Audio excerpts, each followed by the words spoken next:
saya keluar rumah. Itu makin kenceng nangisnya. Istri? Masih situ sama anak-anak, nggak ikut. Istri dan anakmu tanggung jawab kami. Tapi kamu batasnya pagar rumah itu ke sana. Semalam itu berangkat keluar dari rumah, dari Jalan Nekar Manah itu ke kebun kelapa. Angkot sudah jarang segitu waktu itu. Akhirnya jalan kaki. Setelah sampai kebun kelapa baru ingat saya. Baru tahu kalau uang saya tinggal 5.000. Bayangkan. Tinggal 5.000 rupiah uang saya. Terus? 5.000. Nah, terus ini saya mau ke Cicahem, mau cari bis ke Jogja ini gimana? Nah, di Lalah itu ada kena bis, kena angkot Cicahem kebun kelapa Cicahem, ya saya kenal. Namanya Kang Udin. Kang Udin, saya mau ke Cicahem tapi saya nggak punya uang. Loh, kenapa Den? Dia panggil saya Aden. Kenapa Den? Ya saya mau ke Jogja, nengok mau pulang tapi tadi lupa nggak minta sama ibu. Apa Den? Ikut angkot saya aja. Sampai di kebun kelapa, sampai di Cicahem, saya naik bis Pahala Palapa itu. Pokoknya itulah. Kemana? Ke Jogja? Ke Jogja? Sampai Jogja. Sampai di terminal mana? Itu Bolarjo. Itu jam 7 pagi. Uangnya tinggal 500 rupiah. Arah pulang ke Babarsari jauh. Akhirnya saya ke Pak Jalal, jalan kaki. Itu sampai Minggiran itu saya jalan kaki. Tapi kan dengan tengah kota nggak begitu terasa kan, banyak orang. Sampai di Pak Jalal, saya di depan pintu itu dia ada linca itu. Linca tempat duduk itu dari bambu. Saya duduk di situ ketiduran. Pak Jalal pulang. Duh, kok ono tamu ora dilebokke itu. Saya belum assalamualaikum. Ada ketiduran terus dibangunin. Mas, kok tidur di sini? Iya Pak, ini saya dari Bandung tadi kecapean terus langsung tidur. Cerita kenapa itu? Saya sampaikan pada, tapi saya nggak ngomong kalau saya diusir. Ya. Pak Jalal, saya ini sengaja istri saya di Bandung, saya pulang sini. Boleh nggak saya belajar sholat itu? Tapi saya tinggal di sini. Oh boleh. Waktu itu saya dititipkan oleh Pak Jalal ke Pak Muslih namanya. Pak Muslih itu anggota DPR DIY dari P3. Nah Pak Muslih inilah yang mengatakan yang ngajarin saya sholat. Setelah saya pinter sholat, bukan pinter bisa sholat, Pak Muslih bilang, besok ke kantor saya Mas. Mana Pak? Tentara Rakyat Mataram. Dikasih nomornya, terus alamatnya, saya ke sana, ternyata kantor P3. P3? Apa ini? Nah, di sanalah saya dikasih tahu oleh Pak Muslih, kamu belajar di sini boleh.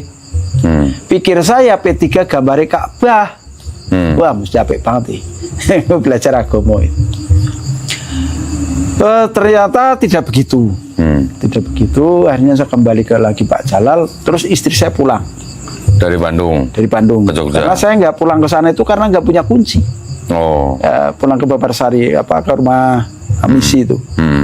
Setelah istri saya pulang, saya ikut pulang ke sana. Istri saya tidak mengatakan, tidak membolehkan saya tidur di rumah, ngajak saya ke rumah paman. Paman saya ada di Prambanan. Waktu itu kemudian istri saya nyetir, saya di sebelahnya, sampai di kebun jagung. Sekarang jadi Seraton itu. Kebun jagung, istri saya berhenti. Ada apa? Nggak ada apa-apa, coba dilihat keluar gitu. Jadi saya nyuruh saya keluar, ternyata saya ditembak. Hah? Oleh? oleh paman saya. Dari mana dia nembaknya? Saya nggak Udah tahu, nunggu gitu. tapi jaraknya kurang 100 meter, kurang dari 100 Oh. meter. Tapi karena saya buka pintu begini, mobil yang kena baju, tidak kena saya. Ya, saya lari, jagung-jagung itu. Nah, memang paman saya mengatakan pada bapak saya, untuk nyawanya Agus, 1 peluru. Dan dia tepati, 1 peluru tidak kena, ya udah, tidak di 2 kali. Dan saya lari, terus lari sampai waktu itu ada kali itu kan, di dekat Babarsari itu kan ada kali, saya naik. Nah, kemudian saya ada angkringan, mampir di angkringan, mau beli minuman, angkringan nggak mau ngasih. Karena kelihatan baju saya kan kotor semua. Mungkin dikiranya saya itu penjahat lah gitu. Akhirnya jalan lagi ada tukang becak. Saya minta tolong, nggak mau tukang becak. Mana ini? Jalan sampai pinggiran, saya pingsan sampai pinggiran. Jadi orang pingsan, pengen lemas. lemas gitu. Terus saya tertidur di rumah di pintu masuk Pak Jalal itu. Nah, paginya diketemu oleh Kang Pardi CDP itu. Temu, Mas Agus semaput gitu. Aku krungu, kesel. Mas Agus semaput, digendong masuk. Ada Mas Bilal, ada banyak lah teman-teman ada di situ. Putranya Pak Jalal, Mas Musa, gendong saya ke dalam. Terus setelah itu saya ditanya, kenapa? Gak apa-apa, saya jalan terjatuh di selokan, sehingga becak nggak mau ngantar saya. Jadi saya jalan dari sana. Ini saya bongkar karena semuanya udah semua udah selesai itu. Bapak ibu saya udah meninggal. Jadi saya takut kalau ini saya bongkar pada waktu itu dan tahu oleh bapak ibu saya menyakiti orang tua yang kesekian kali. Nggak mau itu. Kalau paman masih hidup, dia seorang kolonel. Nah, dari situlah akhirnya saya merasa tidak aman. Tidak aman, saya tidak punya apa-apa lagi. Tinggal baju 1 tas itu. Terus saya pamit sama Pak Jalal. Pak Jalal, gimana kalau saya ke Sumatera saja? Tapi saya nggak punya ongkos. Nah, sini sana ongkosnya berapa, Mas? Pada waktu itu bis Jogja Palembang itu baru 40.000. Tahun 94 tuh, Pak? 94, 40.000. Bapak Jalal, saya bisa ngasih lebih dari itu. Cuma sampai di sana mau ngapain? Ya juga ya. Akhirnya Allah itu mengingatkan saya. Mengingatkan saya bahwa Gil, kamu kan masih punya rumah, tanah itu di Jalan Latas kan, itu ceritanya tuh. Yang gereja itu? Iya.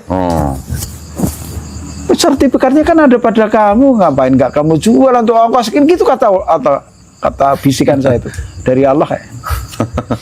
Ingatkan saya. Akhirnya bangunan itu saya jual. Ke siapa?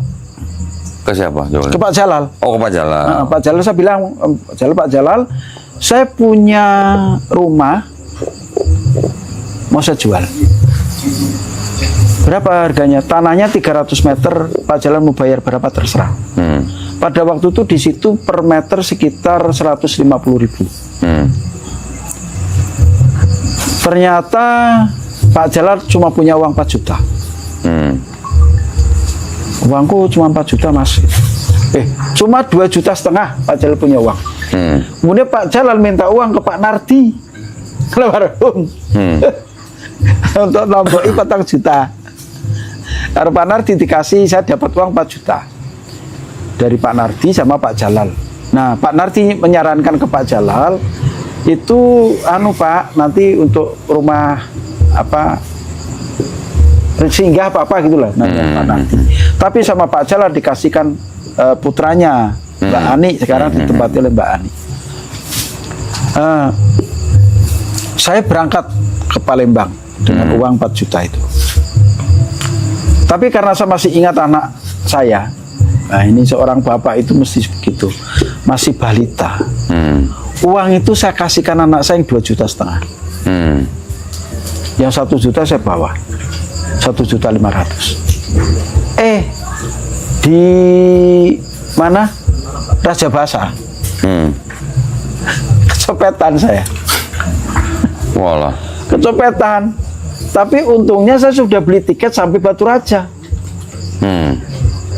Sampai Batu Raja saya udah punya uang sama sekali, nol, udah nggak punya apa-apa karena dicopet di Raja Basa Lampung. Nah sampai di Batu Raja jam 3 pagi, preman-preman itu mendekat. Preman mendekat. Dari mana kau? Bahasa Palembang lah.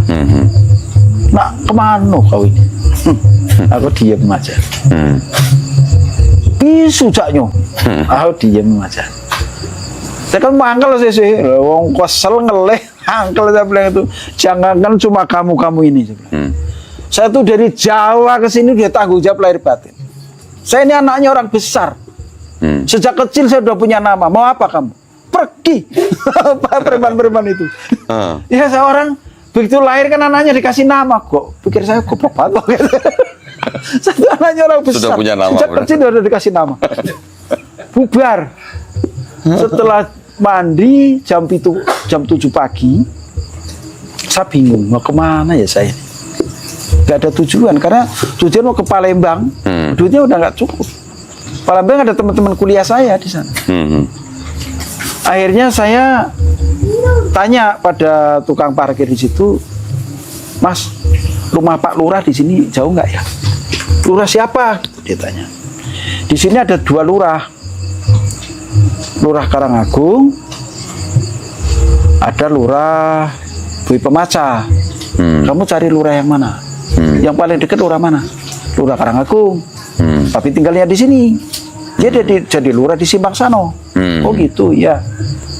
Wantar kau. Saknya kau masih keluarga sama dia? Iya. Antarlah.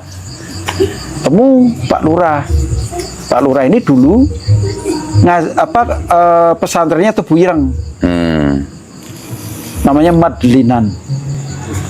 Begitu sampai di rumah Pak Lurah, tukang parkir ini bilang, Pak Kades, ini ada saudara kau dari Jawa, datang nih. Oh iya, suruh masuk lah. So, rumahnya panggung. Bisa masuk, duduklah dek. Makasih ya, balik baik kau. Jadi tukang parkir itu suruh pulang. Setelah Pak Lurah beres-beres selesai di dalam, dia tanya, kamu Jawanya mana?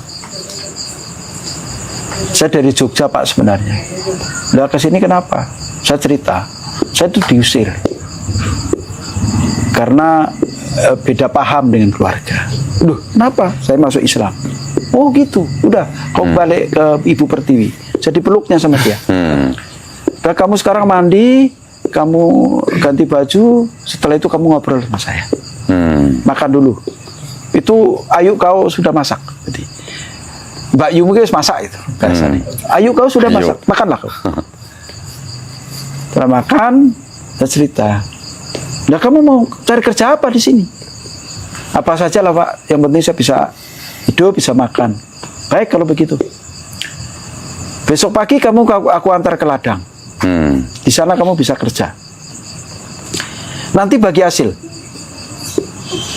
Kamu 2/3, saya yang 1/3 hasilnya. Kamu ngerawat kebun kopi saya.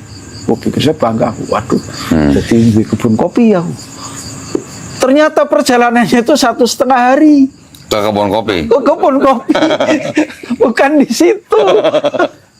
1,5 hari perjalanan, gendong beras 10 kilo, minyak goreng, minyak tanah, ikan asin, garam. Ya Allah ya Robbi, nasib saya kok begini. Naiknya ke kebun kopi itu jalannya itu bukan enak. Pegangan tali. Bukan tali, itu akar. Oh. Sampai atas sana. Kalau sana rata, luas sekali. Pak Lurah itu punya 50 hektar kebun kopi, tidak dirawat. Semampu kamu ngerawat terserah. Ini saya serahkan ke kamu. Baik Pak Lurah. Malam pertama saya nangis. Sendirian tuh? Sendiri. Di kebun kopi? Iya. Di pondok, sebelahnya pohon apa, dadap besar sekali. Pohon dadap besar sekali. Nah, terus saya bilang, ya Allah, apa ini nasib saya yang terakhir? Saya udah pasrah padamu ya Allah. Tapi saya sholat terus.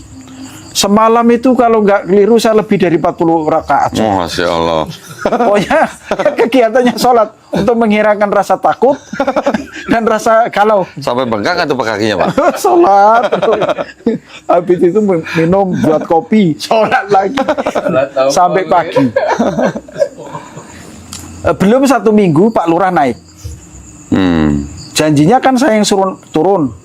Hari Sabtu itu saya suruh turun ngambil bahan makanan itu, baru naik lagi. Belum 1 minggu Pak Lurah udah naik. Saya tanya, Pak Lurah kok naik? Kenapa? Iya, saya ada urusan sama kamu. Pikir saya, waduh, jangan-jangan saya mau diusir ini. Emangnya ada apa Pak Lurah? Nggak apa-apa, nanti kita cerita di kampung baik. Itu balik baik, itu balik baik. Balik. Kemas kau barang semua, kemas. Gimana ini? Terus, ya nggak apa-apa, kita pulang aja ke kampung. Setelah sampai di rumah, dia cerita, ini dek, kamu sekolah di Jawa? Iya Pak. Kamu bisa baca tulis? Bisa Pak Lurah. Aku ada masalah. Masalah apa Pak Lurah? APPKD, Anggaran Pendapatan Belanja Keuangan Desa, yang saya minta tolong penyusunannya ke pegawai camat, ternyata salah. Kalau saya tidak bisa membetulkan, saya masuk penjara. Bisa kau nggak selesaikan ini? Tak baca. Ada 33 halaman. Segini. Duh. Memang ini salah semua Pak Lurah. Loh, kenapa kamu tahu? Ya ini. Masa pemasukan 25, belanja 75, yang 50 duitnya siapa? Kurang ajar itu pegawai camat itu. Kamu bisa membetulkan? Bisa Pak Lurah. Caranya gimana? Caranya kita ke fotokopi. Baik, kalau kita fotokopi gitu. Setelah di fotokopi, fotokopinya itu saya tip Eki. Eki yang tulisan tangan itu difotokopi lagi, rangkap 12. Perjalanan fotokopi dari rumah ke fotokopi ke Kota Batu Raja itu 6 jam. Waduh. Pakai motor. Pulangnya sudah jam segini ditabrak babi. Nah, memang luar biasa. Tak pikir-pikir, kok saya ketiban orang kepenak gitu. Tapi nggak apa-apa, sampai di rumah. Terus gimana dek? Ini akan saya kerjakan Pak, tapi pakai pensil, belum pakai pulpen. Kenapa? Nanti takut salah. Oke, tulisi. Kurang lebih 3 hari, 3 malam saya kerjakan itu.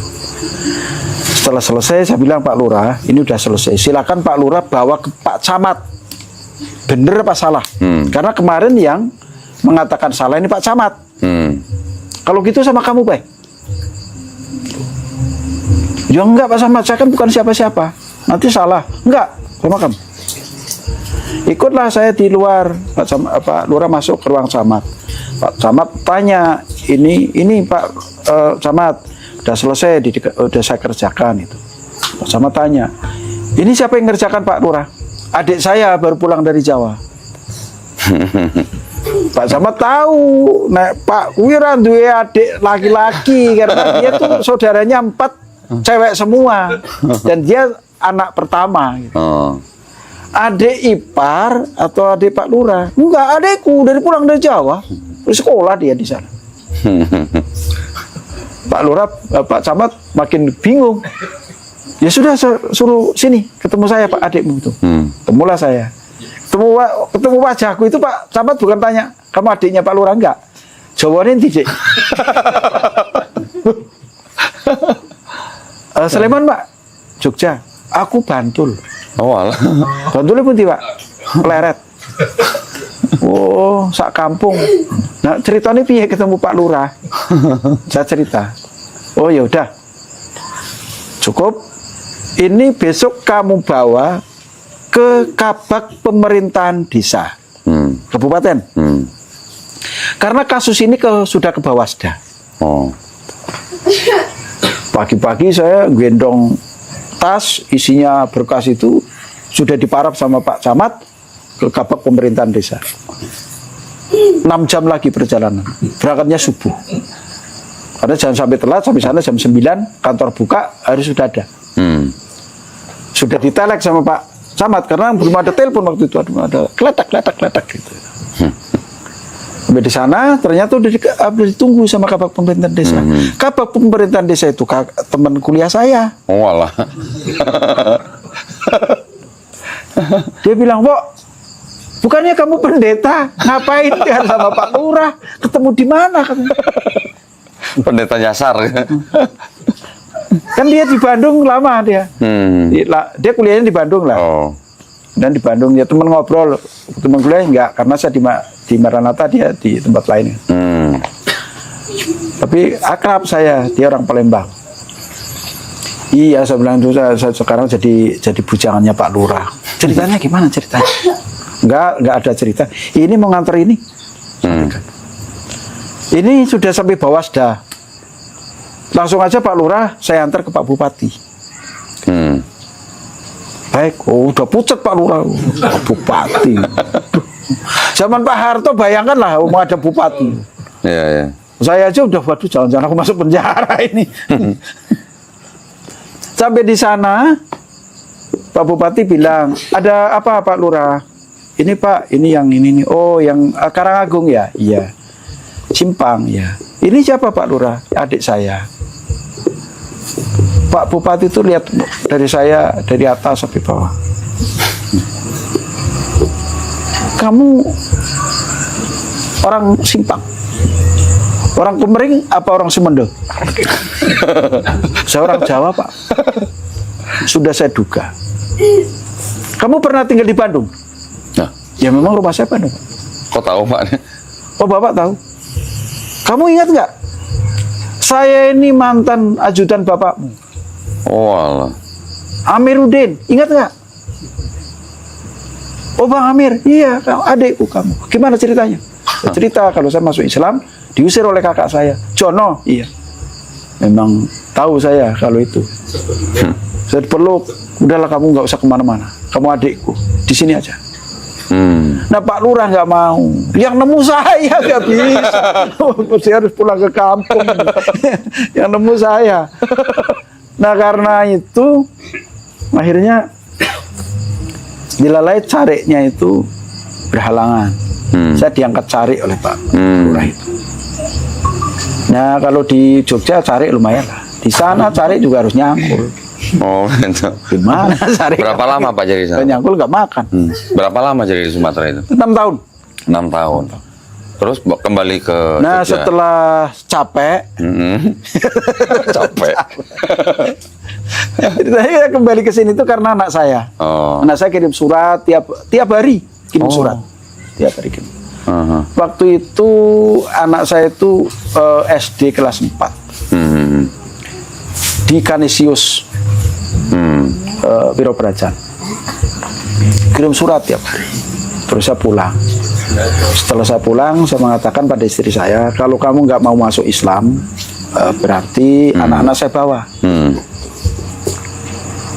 Nah istri saya mungkin pikir gini, ya bagaimana lah. Anak saya yang pertama itu dari kecil memang saya yang ngasuh. Dia lahir prematur di Elizabeth University, Manila. Prematur saya ngasuh, saya gendong, semuanya saya ngerawat. Sampai dia bisa bicara, dia itu saya yang rawat. Jadi memang dekat sama saya. Tiap hari dia kirim surat. Bukan 1 minggu sekali, tiap hari. Pokoknya sampai gurunya itu, gurunya SD itu, "Dek, kirim suratnya jangan sekarang, besok aja." Karena titipan gurunya. "Bu, titip, ini kirim surat untuk ayah saya." Tiap hari. Ini saya pulang ke sini. Setelah itu istri saya 1 minggu kurang lebih. 1 minggu dia mikir, Oke lah, saya ikut anak-anak masuk Islam. Saya disahadat oleh Pak Abu Faruq, Ketua Takmir Masjid Gede Kauman. Nah setelah habis disahadat, Pak Faruq ngendika, sekarang bintimu aku, Mas. Jadi kamu adalah keluarga saya. Dari situ mulai saya hidup baru. Maksudnya disahadat ulang atau gimana, Pak? Istri kan belum sahadat. Oh, istrinya disahadatkan. Oh, oke. Akhirnya istri mau masuk Islam. Oke. Alhamdulillah. Istri masuk Islam, disahadat oleh Pak Abu Faruq. Nah disitulah saya diaku adik lah sama Pak Abu Faruq. Jadi saya punya keluarga, dalam tanda kutip ya, keluarga yang bisa saya diskusi paling tidak. Kemudian saya diangkat adik juga oleh Pak Winarno yang punya X-ray Jalan Patangpuluhan itu. Beliaulah yang banyak sekali membantu saya menyekolahkan anak saya yang pertama itu, biaya sekolah. Kan di Muhammadiyah mahal, jadi beliau yang bayari. Nah, nggak ada kata Muhammadiyah itu kok gratisan, itu nggak ada kan. Ini bayar gitu, ini bayar. Nah, alhamdulillah atas semua doa dari teman-teman itu, ternyata cemoohan, bulian, ejekan dari teman-teman saudara keluarga saya itu nggak terbukti. Bowo itu keluar dari gereja mau jadi kiri, tidak terbukti. Saya nggak jadi kiri, saya belum pernah minta-minta. Karena saya melihat dan tahu bahwa tangan Allah itu tidak akan kurang panjang untuk menolong saya. Ngapain saya minta-minta? Dan bapak saya mengajarkan seorang kasatria boleh kucurkan darah, nggak boleh kucurkan air mata. Saya nggak pernah minta pada orang, wah tolong, saya nggak punya beras di rumah, nggak pernah. Lebih baik puasa saya daripada minta. Dan itu tidak terbukti. Terus nggak mungkin anaknya bisa sekolah. Ternyata anak saya 3 orang anak saya sarjana, dokter spesialis. Itu nggak terbukti semua, ditangkal semua sama kekuasaan Allah. Ini sing gumun iki kok dulur-dulurku, tanggaku kuwi sing gumun, Agus ki duitnya saka ngendi? Rakil tuh dari mana? Oh, guyu senyum. Kok bisa nyekolahin anak itu kan? Bisa nguliahin anak, anaknya bisa dokter spesialis itu. Bisa ini. Dari mana? Allah ternyata itu tidak kurang panjang tangan tuh. Anak saya itu sekolah beasiswa semua, sampai S2 beasiswa. Di sini saya cuma nyari untuk biaya kos dan biaya hidup. Nah sampai hari ini tetangga pun bingung. Lah, orang tahu susah. Nah susah ya juga dia paling-paling ngetawain gitu ya. Syukur-syukur bisa ngasih sedikit-sedikit. Enggak, paling ketawain. Oh, aku yang ngono kuwi Mas, biasa. Yogyakarta kan tuh kan segala serba pinter itu. Bahasa nganu aja orang Jogja tahu. Wih nganu tuh, nganu, semuanya nganu. Ngerti ya? Apalagi orang Jogja itu pinter menerjemahkan segala sesuatu. Sehingga saya tidak pernah mengeluh pada orang, maksudnya nggak pernah mengeluh. Paling saya kalau enek banget itu malam itu nangis pada Allah. Ya Allah, kalau ini memang jalanku, kuatkan iman. Alhamdulillah 30 tahun ya sampai sekarang kan 94 saya jalani. Ya memang pernik-pernik kehidupan ada, tapi alhamdulillah bisa saya jalani dengan baik. Yang dengan pamannya itu gimana Pak? Nah paman saya itu waktu itu sudah menjamin pada istri saya, begitu kalau saya mati mungkin ya mau. Kan selama saya pergi 6 tahun yang menggantikan posisi saya di gereja istri saya. Jadi jaminannya ya karena dia tentara. Waktu itu zaman Pak Harto tentara kan sakti. Sekarang udah nggak begitu. Nah Pak, terakhir dari tadi tuh saya nahan-nahan Pak, mau nanya nih semuanya. Tapi ya gitulah. Kakak saya juga tentara. Tapi Allah luar biasa menghadiahkan kepada saya. Kakak saya yang nomor 3 itu tentara yang paling benci dengan saya. Dilalah anak perempuannya itu nikah dengan orang Gorontalo, anaknya masuk Islam, perempuan. Dia tidak bisa jadi saksi, dan jadi wali, tidak bisa jadi wali. Yang maleni saya. Oh Allah. Nah, itu tak. Jadi Allah kan alir balas kepenak. Iya. Begitu. Ini lu saya dibunyi-bunyiin. Wah, ceruk. Macam-macam itulah. Gedor-gedor juga. Pikir saya aku belani keponakan kok. Diantemi ya gelut ya gelem gitu. Nah, dilala yang apa yang masih ada 2 anaknya cewek, 1 cowok. Yang nomor yang bungsu itu juga cewek. Takutnya nikah sama muslim lagi dan tidak bisa jadi wali lagi. Akhirnya dia waktu itu mengatakan aku melu kowe wae apa piye? Maksudnya Melu mlebu Islam. Mlebu Islam wae apa piye? Ya ora apa-apa masakmu. Nah, karena saya takut macam-macam kan. Saya ngundang Pak Debi Nasution. Bang Debi, itu kan guru saya. Bang Debi saya bilang itu, ada apa Dul gitu. Dia panggil saya Abdullah karena mau apa nama Islam saya kan Abdullah Syahid.